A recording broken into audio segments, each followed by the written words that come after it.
Então, bom dia a todos. Tá? Nas aulas anteriores a gente aprendeu o que é física, como é que ela se organiza, tá? Como o ser humano desenvolveu sistemas de unidade. Tá? Hoje a gente vai dar um passo, né, importante também, tá? Que é aprender a lidar com as medidas e com os erros, né, subjacentes a essas medidas. Tá? Parece um pouco burocrático, tá, essa questão, mas é extremamente importante quando você lida com física experimental. Tá?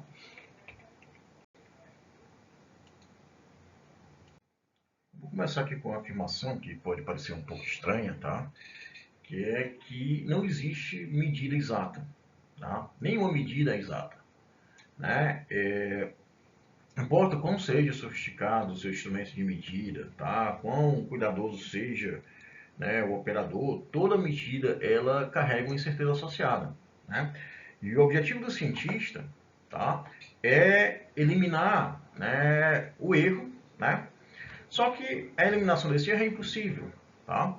Então a ideia é você minimizar ao máximo, né, o máximo possível esse erro, né? Então primeiro você precisa, para minimizar o erro, você precisa conhecer, né, e quantificar esse erro, tá? É, essa medida, quando você faz uma medida e você reporta a medida sem, né, a incerteza, tá? Essa medida é incompleta, né? Então, por exemplo, como você dizer que a cidade fica a 200 quilômetros e, né, você não está dizendo se é em linha reta, se é pela estrada, se tem um desvio, se não tem desvio em relação a quê e assim por diante, tá? Então, o número sozinho, ele não conta, né, toda a história. Os algarismos significativos, né, eles são os dígitos de uma medida que carregam informação real sobre a grandeza que a gente está medindo. Tá? Eles refletem diretamente a precisão do instrumento, né, que a gente está medindo. Tá? Então, por exemplo, você pegar uma régua graduada em milímetros e você medir uma mesa, tá? Digamos que ela indique, né, 1,235 metros, tá? Esse resultado ele tem quatro algarismos significativos, tá? O 1, 2, o 3 e o 5. Tá? O último dígito, o dígito 5, tá? Ele é estimado, né, pelo olho ali, você dá uma olhada ali, está entre uma marcação de milímetro e outra, tá? Mas tem uma incerteza nele, né, porque você não conseguiu aferir, né, com precisão, né, com a precisão do teu instrumento de medida, que ela, né, aquela tua régua, ela é graduada em milímetros, né? E aí você não consegue aferir com essa precisão, tá? Então, se eu escrever, né, se eu escrever que o tamanho da mesa, né, o comprimento da mesa é 1,2350000, tá? Isso seria desonesto, tá? Porque implica que eu tenho uma precisão que o instrumento não tem, né? Então, esse 0000, tá? Ele é enganoso, né? Tá ok? Então, eu estou sugerindo que a minha régua tem uma precisão que ela não tem, né? Então, os algarismos significativos são, no fundo, né, traduzindo, seria uma medida da honestidade científica. Tá? Existem 5 regras para você identificar, né, quantos algarismos significativos uma medida possui. Né? A primeira é simples, tá? Todo dígito não nulo é significativo. Né? Então, 3,74 tem 3 algarismos significativos. Tá? A segunda regra é que zeros entre dígitos não nulos são significativos. Tá? Então, se eu tenho 3,074, esse zero, como ele está entre outros dígitos, tá? Ele é significativo. Nesse caso, eu teria 4 algarismos significativos. Tá? A terceira regra é que zero à esquerda não são significativos. Tá? Então, assim, 0,0047 tem 2 algarismos significativos. Tá? Então, os zeros ali, eles apenas localizam a vírgula. Tá? Parece estranho, né? Assim, mas o zero à esquerda, né, ali ele não seria significativo só se tivesse, né, à esquerda da vírgula, não, tá? Ele também não é significativo, né, porque ele só localiza, né, a vírgula, a gente vai escrever em outra unidade de medida que vai ficar mais claro isso para vocês, tá? A quarta regra, né, que o zero à direita após a vírgula são significativos. tá? Então, se eu escrevo 3,70, não é a mesma coisa que 3,7, tá? O que eu estou dizendo quando eu escrevo 3,70 é que eu tenho 3 algarismos significativos, né? E que eu consigo garantir, na minha medida, né, que, digamos que fosse 3,70 metros, tá? Que eu consigo medir, né, com certeza que eu tenho 3 metros e 70 centímetros, tá? Se eu dissesse que é 3,7 metros, tá? O que eu consigo medir com precisão, né, são esses 3 metros e a 70 centímetros, mas eu não sei dizer se é 71 centímetros, se é 72 centímetros, se é 69 centímetros, tá? Quando eu digo 3,70, eu quero dizer que é 3,70. A incerteza, que a gente vai falar um pouco mais à frente, já vai estar na casa dos milímetros, né? Tá? Então vai ser 3,70 centímetros, tá? Ou 3,701 milímetros, 702 milímetros, né? 704 milímetros, 695 milímetros e assim por diante, tá ok? Tá? E a quinta regra é que o zero à direita em números inteiros são, né, ambíguos, tá? Então, por exemplo, 1.500, né, pode ter 2, 3 ou 4 algarismos significativos, tá? Se você usar a notação científica, né, aí fica mais claro, fica mais preciso, né? Então, se eu coloco 1,5 vezes 10 a terceira, né, eu tenho aqui 2 algarismos significativos. Se eu coloco 1,5 vezes 10 a terceira, eu tenho 3. E se eu coloco 1,5, né, 00 vezes 10 a terceira, eu tenho 4 algarismos significativos. Então, quando a gente faz, né, os cálculos com medidas, a gente precisa decidir quantas casas decimais a gente vai manter, tá? Então, a regra geral é que o resultado ele não pode ser mais preciso do que as operações das medidas em questão, tá? Então, por exemplo, para multiplicação e para divisão, né, o resultado ele deve ter o mesmo número de algarismos significativos, né, que o fator com menos algarismos, né? Então, por exemplo, 4,56 vezes 1,4, né? O primeiro tem 3 algarismos significativos, tá? O segundo tem 2. Então, o resultado, que é 6,384, né? Ele deve ser arredondado para 2 algarismos significativos, né? Que é o que tem a menor precisão, que é 1,4, tá? Então, o resultado, né, o resultado a ser expresso, né, tem que ser 6,4, com 2 algarismos significativos, tá ok? Falando de medida, tá, pessoal? Né? Então, para soma e subtração, a regra ela é diferente, tá? O resultado deve ter o mesmo número de casas decimais que a parcela com o menos casas decimais, tá? Então, aqui, nunca arredonde valores intermediários no cálculo, tá? Arredonda apenas o resultado final, tá? Para você não propagar erros, tá? Então, pessoal, falando de regra de arredondamento, né, as regras básicas provavelmente vocês já conhecem, tá? Né, se o dígito eliminado for menor do que 5, você mantém o anterior, né, como é o caso aqui 3.744, né, então o último dígito é 4, né, como ele é menor do que 5, você vai manter o anterior, o arredondamento para duas casas decimais ficaria 3.74.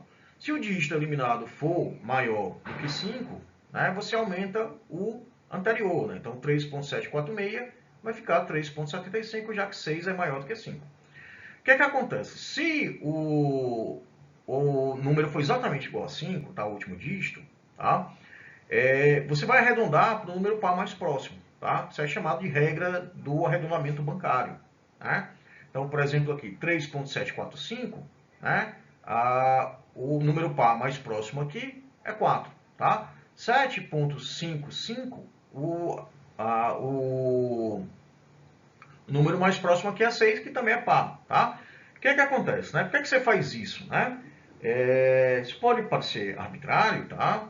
Mas ao longo do tempo, como você vai fazer esses arredondamentos, né? Se você tiver muitos números, tá? Acaba que se você arredondasse sempre para cima ou sempre para baixo, tá? O que ia acontecer, né, é que você ia acumulando erros, né, ou para cima ou para baixo, tá? Quando você faz essa regra de arredondamento bancário, tá, e você tem muitos dados, o que vai acontecer é que você dilui esse erro, né, tanto para cima quanto para baixo, tá? E aí esse erro de arredondamento fica menor, tá ok?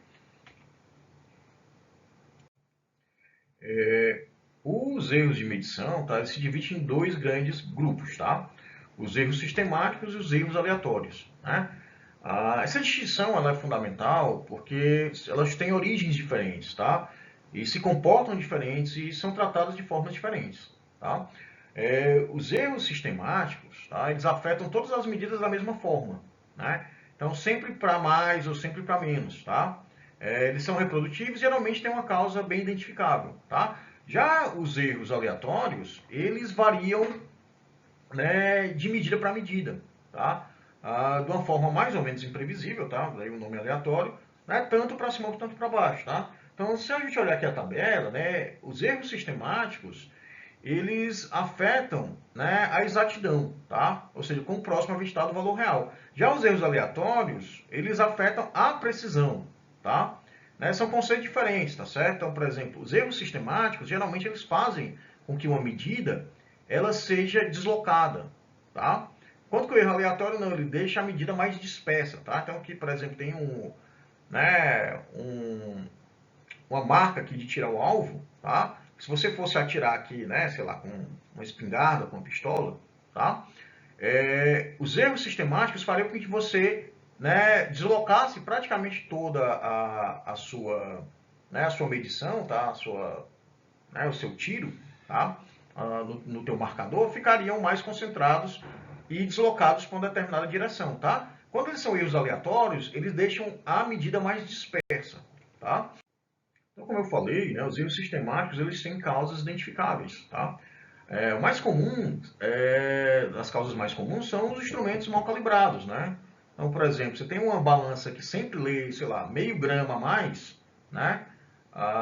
Ou então você tem, por exemplo, outra causa comum que é um método inadequado, né? Você vai medir a temperatura do líquido, né, com um termômetro encostado no fundo do recipiente, né? Que, né, deve estar tá mais quente porque deve estar em contato, né, com a fonte de calor, tá?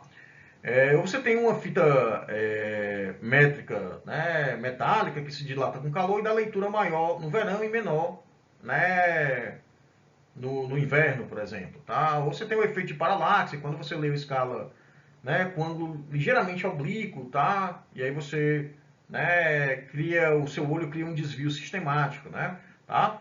A vantagem é que esses erros sistemáticos, tá, eles podem ser corrigidos e eliminados, tá? E aí calibrar o instrumento, né, ou mudar o método, tá, com que você está medindo, tá? Você ou controlar o ambiente e assim por diante, por causa da temperatura, tá? Vão reduzir, né, esses erros, tá? Já os erros aleatórios não, né? Eles são inevitáveis e às vezes imprevisíveis, tá? Então eles vêm de flutuações, né, do próprio instrumento, tá certo? Por exemplo, vem de variações ambientais, né? E vem também da limitação de leitura do observador, tá? Então a forma de você reduzir erros aleatórios é repetir a medida muitas vezes, né? Aí você vai repetir a medida, a quantidade de vezes que você vai chegar até no seu erro aceitável, né? Então, se o erro é aleatório, né, às vezes ele vai para mais, às vezes vai para menos, tá certo? E aí quando você faz várias medidas, né, você vai cada vez fazendo a média, você vai cancelando esses erros para mais, esses erros para menos, até você chegar na sua medida, né, na sua medida exata, tá? Né, e aí é uma maneira de você identificar, né, erros aleatórios, se quando você faz muitas medidas, né, o teu erro, a média dele ainda é desviada para um lado, tá certo? Você tem uma distribuição, né, que vocês vão ver lá em estatística direitinho, né, com a cauda, uma distribuição assimétrica, tá? Muito provavelmente você tem a presença aí de um erro, né, sistemático, né, junto do erro aleatório, tá? E aí, né, cabe você corrigir esse erro sistemático, tá? Quanto mais repetições, mais confiável vai ser essa média, tá? Né? Então, por exemplo, aqui, né? Supor que a gente está medindo o tempo de queda de uma bola 10 vezes com o cronômetro manual, tá? Então você pega aqui o cronômetro, vai lá no laboratório, fica medindo, solta a bola de uma determinada altura e vai medindo, né? Vai dar 1,23 segundos, 1,25, 1,21, 1,24 e assim por diante, tá? Então, o valor mais confiável aqui para né, para essa medida, dessas 10 vezes que a bola caiu, vai ser a média aritmética das medidas, tá? Então seria, né, o teu valor mais confiável. Se tu fizer isso 100 vezes, melhor ainda. Se fizer isso 200 vezes, melhor ainda, e assim por diante, tá? Até tu chegar no teu nível de precisão que tu deseja, tá? Dois conceitos, né, que são frequentemente confundidos aqui na física, tá? Quando você está começando a estudar física, né, são exatidão e precisão, tá? Exatidão é o quão próximo o valor ele está do real, né? E precisão, né, é quão consistentes são as suas medidas em si, tá? A melhor forma de você entender essa analogia é novamente com aquele exemplo do tiro ao alvo, né? Então, se você sempre acerta no centro, né, você, né, tem tanto precisão quanto exatidão, tá? Se você acerta sempre, né, se você acerta sempre no mesmo lugar, tá? Ou muito próximo do mesmo lugar, né? Mas não é no centro, tá? Tá longe do real, você tem precisão, tá? Mas não é exato, tá? Não tem exatidão, né? Quando você tem medidas, né, que são espalhadas ao redor do valor, né, desejado, tá? Do valor real, tá? Ou seja, os dados estão mais dispersos, mas na média, tá? Eles se aproximam do valor real, né? Você tem, né, exatidão, mas não tem precisão, né? E quando você tem os dados espalhados e longe do real, você, né, não tem nem exatidão e nem precisão.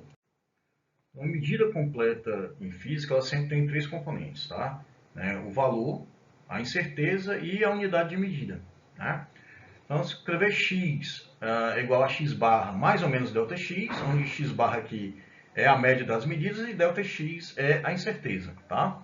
Então, por exemplo, no exemplo aqui, tá? A gente tem que o comprimento da mesa foi medido 5 vezes, né? Então, aqui os valores, tá? E a gente calcula a média, né, dessas 5 vezes, a média aritmética, né? A média deu x barra aqui 1,235 metros, tá? E a variação, né, a variação máxima aqui, tá? Que a gente vai chamar de amplitude máxima, deu 0,002, tá? Então a gente tem aqui que o resultado, né, da medida seria L igual a 235 mais ou menos 0,002 metros, tá? Significa que o valor real provavelmente está entre 1,233 e 1,237, tá certo? Né? Na verdade, você tem maneiras mais precisas de fazer essa medição, tá? De como calcular esse erro, vocês vão ver isso na disciplina de estatística, tá? A incerteza na medida, ela determina quantos algarismos significativos são relevantes no resultado, tá? Então, a regra prática é a seguinte, a incerteza deve ter, né, um ou dois algarismos significativos, né, e o valor medido, né, deve ser arredondado para a mesma casa decimal da incerteza, tá? Então, por exemplo, né, aqui nesse exemplo, né, então, a medida foi 12353, né, mais ou menos 0,002 metros, né, tá?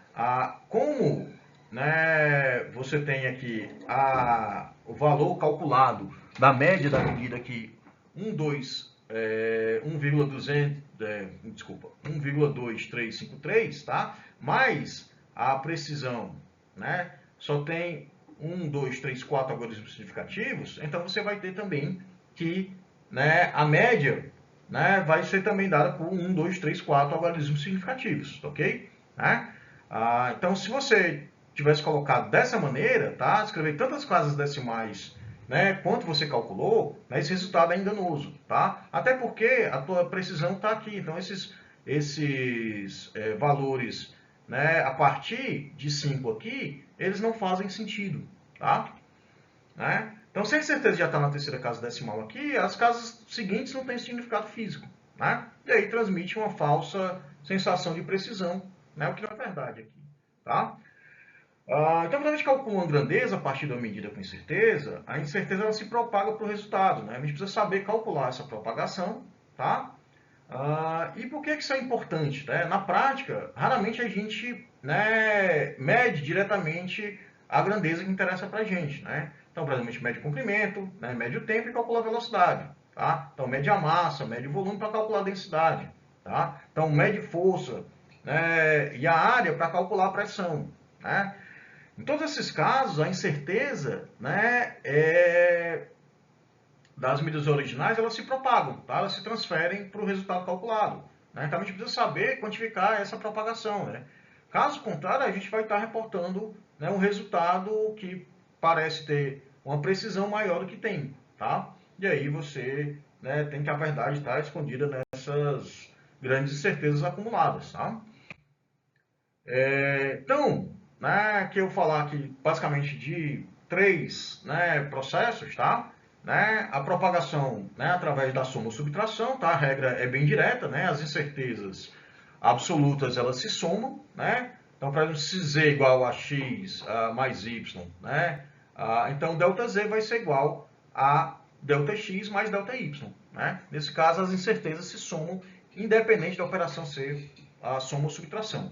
Né? Então, por exemplo, aqui, né, nesse exemplo aqui, com dois comprimentos para calcular, o comprimento total de uma mesa, tá? Então, L1 deu 1,20 mais ou menos 0,01 metros, tá? E L2 deu 0,85 mais ou menos 0,01 metros, tá? Então, o comprimento total, né, vai ser L1 mais L2, né, que vai dar 2,05, e a incerteza, né, a incerteza, né, na soma vai ser a soma das incertezas, tá? Vai dar 0,01 mais 0,01, que dá 0,02 metros, tá? E aí o resultado final é 2,05 mais ou menos 0,2 metros. Já para multiplicação e para divisão, a gente vai trabalhar com incerteza relativa, né? Ou seja, vai ser a incerteza dividido pelo valor, né? A gente pode expressar em porcentagem, né? Tá? E a regra é a seguinte, né? As incertezas relativas elas se somam, né? Então, a incerteza relativa, né, ΔZ vai ser a incerteza relativa de x mais a incerteza relativa de y, tá? Então, fazer um exemplo aqui, né? Que esse é um pouco menos usual, né? Então, por exemplo, a gente calcular a velocidade média do objeto e a gente tem a distância percorrida, que foi 10 metros, mais ou menos, né, 0,1 metro. Tá? A incerteza relativa aqui na medida da distância, tá, vai ser 0,1 dividido por 10. Tá? Ou seja, vai ser 0,01. Né? Ou seja, foi uma incerteza relativa de 1% em relação, né, ao comprimento. Em relação ao tempo aqui, a gente tem 2, né, mais ou menos 0,1. A incerteza relativa, então, vai ser 0,1 dividido por 2, né, que dá um 0,05, que é uma incerteza relativa de 5%. Tá certo? Então, o que ele vai fazer agora? Né? O valor da velocidade, então, vai ser o comprimento, tá? Vai ser o comprimento dividido pelo tempo, né? Ou seja, o comprimento foi 10 dividido por 2, que vai dar 5 metros por segundo. E agora a gente vai calcular a incerteza relativa, tá? A incerteza relativa, né, na velocidade, então, vai ser 1%, que é a incerteza relativa do comprimento, mais 5%, que é a incerteza relativa do tempo. Né? Ou seja, vai dar 6%. Tá? De tal forma, então, que a variação da velocidade, então, vai ser a velocidade que a gente calculou, tá? Que é 5, tá? Vezes, né, a incerteza relativa, que é 6%, ou seja, 0,06, ou seja, a incerteza na velocidade vai ser 0,3 metros por segundo. Né? E aí o resultado, né, vai dar para a gente 5 mais ou menos 3 metros por segundo. Ok? Bom, o processo de potenciação é semelhante, né? Tá? Semelhante ao que acontece com a divisão e multiplicação. Tá? Que, né, a potenciação é né, a multiplicação ou a divisão repetidas vezes. Né? Então vamos supor aqui que o nosso valor calculado z, né, vai ser x elevado a n. Tá? A nossa incerteza relativa, né, ΔZ sobre z, vai ser o módulo de n, tá, que multiplica a incerteza relativa ΔX.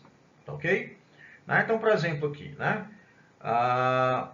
vamos supor que a gente tem, né, um quadrado, tá, que a gente mediu a área do quadrado, né, L aqui deu 5 mais ou menos 0,1 centímetros, né, a gente calcula a incerteza relativa aqui, ΔL sobre L, né, que vai ser a incerteza dele, 0,1, a incerteza absoluta, tá? Dividido pelo valor medido, dá 0,1 dividido por 5, dá 0,02, ou seja, 2% de incerteza relativa.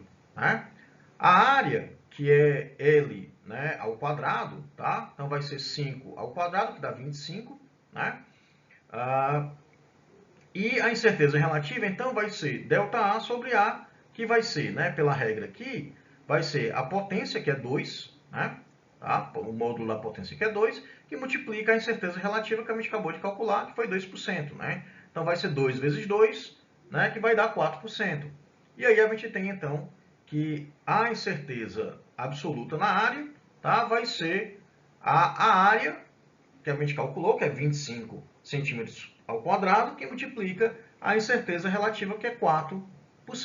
Né? Ou seja, vai dar 1 centímetro quadrado. Né? E aí o resultado final é que a gente tem que a área vai ser 25,0 mais 1,0 centímetro quadrado. Tá? Tem que prestar atenção no seguinte, né? Toda vez que você eleva ao quadrado, tá? A incerteza relativa ela dobra, tá? Quando você eleva ao cubo, a incerteza relativa triplica, tá? Então, por isso que medidas em volume têm incertezas maiores, né, do que as medidas de área, e as medidas de área têm incertezas maiores do que as medidas de comprimento, ok? Então vamos lá. Aqui a gente faz um resumo, né, das propagações de incerteza, tá? Então, nessa tabela aqui a gente tem, né, as operações, tá? Se for soma ou subtração, né, você propaga incerteza absoluta. Se for, né, multiplicação ou divisão, você, né, tem incerteza relativa propagada. Se for uma potenciação, você tem incerteza relativa vezes o expoente, né, vezes o expoente da exponenciação, tá? Da potenciação, desculpa. E se você for, né, se você tiver uma medida multiplicada por uma constante, tá? Você tem que a incerteza é multiplicada também pela constante, tá? Bem intuitivo, né? Então vamos terminar aqui, né, a nossa aula de hoje, tá? Com o experimento completo, tá? Então, se a gente queira determinar a densidade de um cubo metálico de cobre, tá? E a gente mediu o lado, né, desse cubo e deu 3,00 mais ou menos 0,05 centímetros. Né? E a massa, tá, deu 216 gramas mais ou menos 1. Né? Ou seja, isso vai dar uma incerteza relativa, tá, de 0,46%. Né? Então vamos lá, primeira coisa, vamos calcular aqui o volume, tá, que é L ao cubo, né? L ao cubo dá 27,0 centímetros cúbicos, né? A incerteza relativa no volume, então, vai ser 3, que é a potência, tá? Que multiplica a incerteza relativa na medida do comprimento, né, da aresta do cubo, tá? Da aresta do cubo dá 0,05, tá? Dividido por 3, né? Então, 0,05 dividido por 3, que vai dar 5%. Né? E aí a gente tem que a incerteza absoluta no volume vai ser o valor calculado do volume, que foi 27 centímetros, que multiplica 0,05, né, que foi 5%, a incerteza relativa. Ou seja, essa incerteza vai dar 1,35 centímetros cúbicos. Tá? E a partir daí, então, agora a gente tem, né, o volume, que foi isso daqui, tá? 27 centímetros mais ou menos 1,35, e agora vai calcular a densidade, que é a medida de massa dividida pelo volume. Né? Então, a massa era 216 gramas, tá? O volume a gente calculou como sendo 27 centímetros cúbicos, e aí vai dar 8,00 gramas por centímetro cúbico. Tá? Só que agora a gente tem que calcular, né, a incerteza relativa, né, da densidade, que vai ser a incerteza relativa da massa mais a incerteza relativa no volume. Tá? A incerteza absoluta da massa é 1 grama, tá aqui, né? Dividido pela massa, né, que é 216, mais a incerteza relativa do volume, que a gente já calculou, tá? Que é 5%. Tá? Ou seja, isso vai dar aproximadamente aqui, né, exatamente 5,46%, né? Que a gente pode aproximar por 5,5%, tá? E aí a gente tem que a incerteza absoluta da densidade vai ser, né, esse 5,46% vezes 8, né, que é o valor da densidade calculada, né? Ou seja, a incerteza absoluta vai dar 0,44 grama por centímetro cúbico, né, aproximadamente. Tá? E o resultado final, então, deu 8, mais ou menos 0,4 grama por centímetro cúbico. Tá? Que, se você for pegar o valor tabelado do cobre, né, do cobre puro, tá? Né, em condições, né, normais de pressão, tá? E temperatura, tá? Dá coisa de 8,96 gramas por centímetro cúbico, tá? Que provavelmente a gente encontrou aqui um erro sistemático, né? Ok? Conclusão, né? Para fechar, como eu falei desde o começo, tá? Toda medida é imperfeita e ela deve ter o valor reportado, tá? Né? Com seu valor, sua incerteza e a sua unidade de medida, tá? Os algarismos significativos, né, são uma forma de você comunicar essa precisão de uma maneira honesta, tá? Os erros sistemáticos afetam a exatidão, né, e tem causa identificável, tá certo? Enquanto erros aleatórios, eles afetam a precisão, né, e eles são reduzidos pela repetição das medidas, né? A propagação de incerteza mostra como os erros se acumulam ao longo dos cálculos, né? E o resultado experimental completo, né, como eu falei, tem que ter, né, valor, mais ou menos incerteza, e acompanhado da unidade de medida, né? E tudo que vier sem isso, né, tá incompleto, né? Então, na próxima aula a gente vai começar com a física, né, mais palpável propriamente dita, com a cinemática, né, que é o estudo do movimento, né? É isso aí, pessoal.